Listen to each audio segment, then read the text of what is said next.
Yo, what's going on, guys? Mush back at it with another video, and here I am to talk about the success of Palworld post-Fay break. It is just like I said in previous videos, I really think Pocket Pair has handled this so tremendously well in terms of timing everything out. I don't know if it was intentionally done. I think they drop the updates when they're ready to drop, but I had really expected there to be a resurgence of interest in Palworld post-Fay break update, the biggest we've seen since the launch of the game. And I had said that I don't expect it to hit the 2+ million concurrent player count that it hit in January. Guys, that was a lightning in a bottle type situation.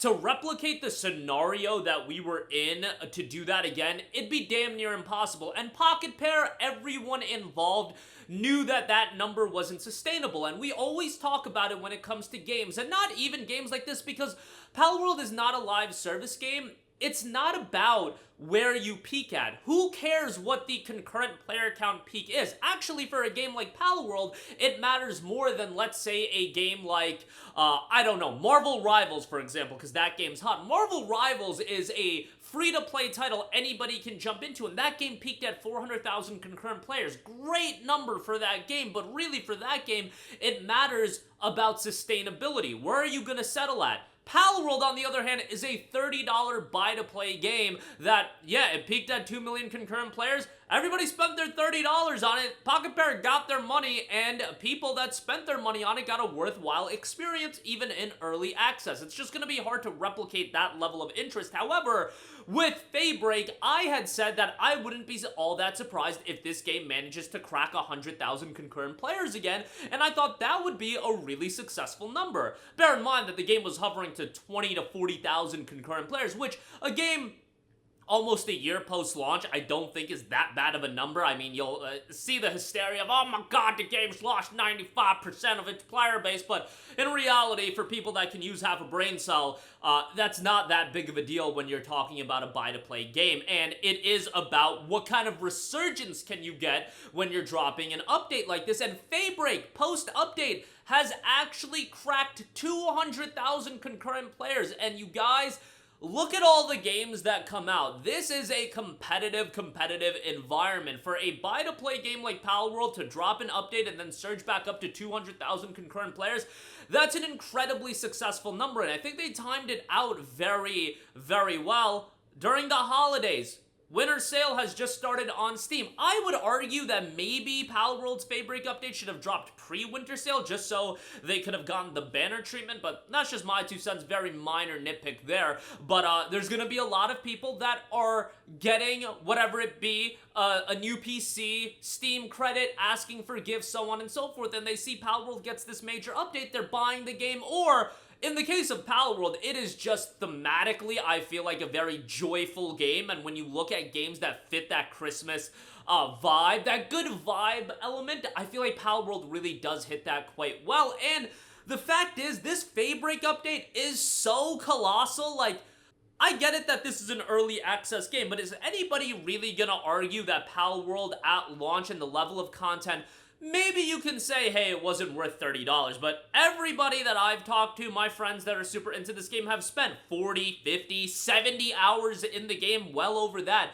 Is that not worth $30 right off the rip? Well, you got Sakurajima back in June, and now Fay break is this huge update. On top of that, the game is 25% off. You are paying $22.50. Can we not all agree that Palworld, from a sheer volume of content standpoint and replayability at this stage of the game for $22 is one of the biggest steals you can get on Steam? Is that a little bit hyperbolic? I get it that there's games out there like a RimWorld, for example, that people spend hundreds upon hundreds of hours in, but for the style of game that Palworld is, I feel like it just has a wealth of content, and not only that, like, think about this for a second. You're spending $22.50 on the game, and you know that there's gonna be subsequent updates in 2025. I don't know if we're gonna get a Fay break level update in 25, but this game is still in early access. Like, there's still more major content updates coming. And again, if we're getting another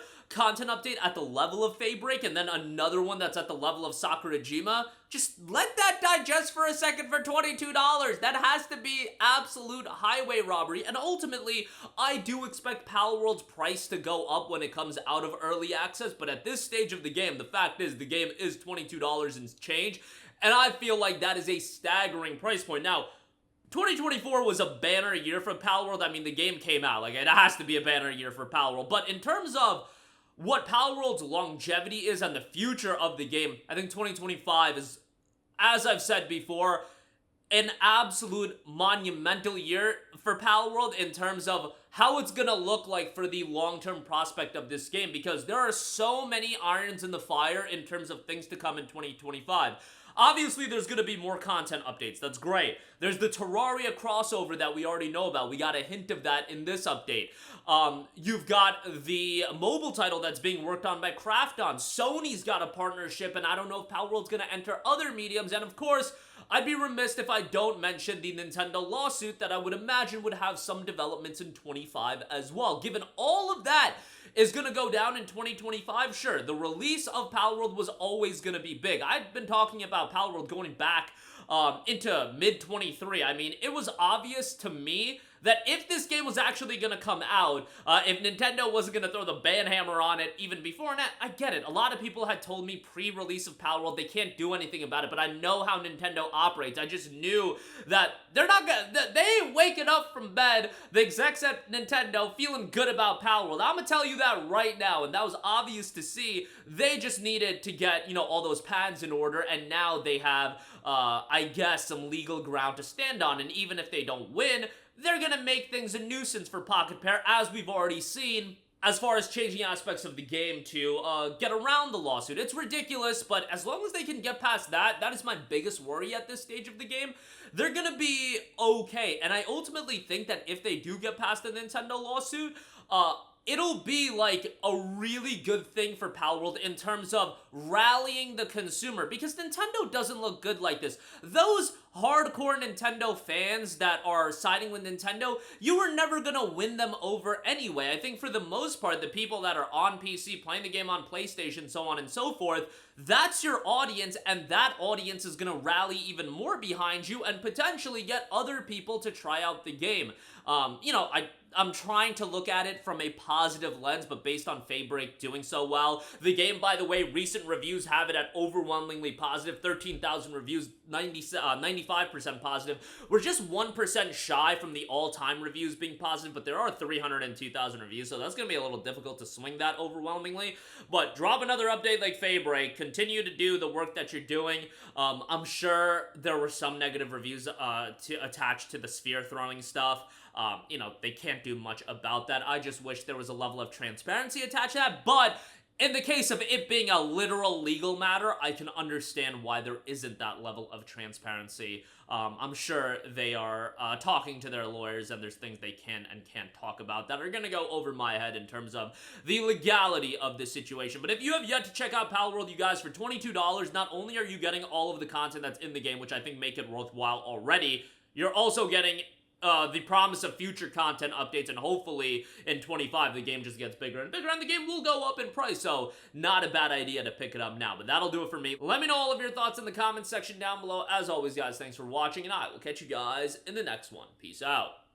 Hey, what's going on, guys? Mush here again. Hope you enjoyed the video. As you guys might know, YouTube's notification system is sometimes a little bit wonky, even if you're subscribed to the channel. Maybe you're not abundantly aware that I uploaded a video. To remedy that situation, make sure you hit the bell notification button. This way, whenever I upload a new video, and I try to upload as consistently as possible, you will be notified directly of the upload, and you can watch it as soon as it goes live. I would really appreciate if you guys hit that button so you can stay up to date with all of the content I'm posting. But as always, guys, thanks for watching, and I'll catch you guys in the next one. Peace out.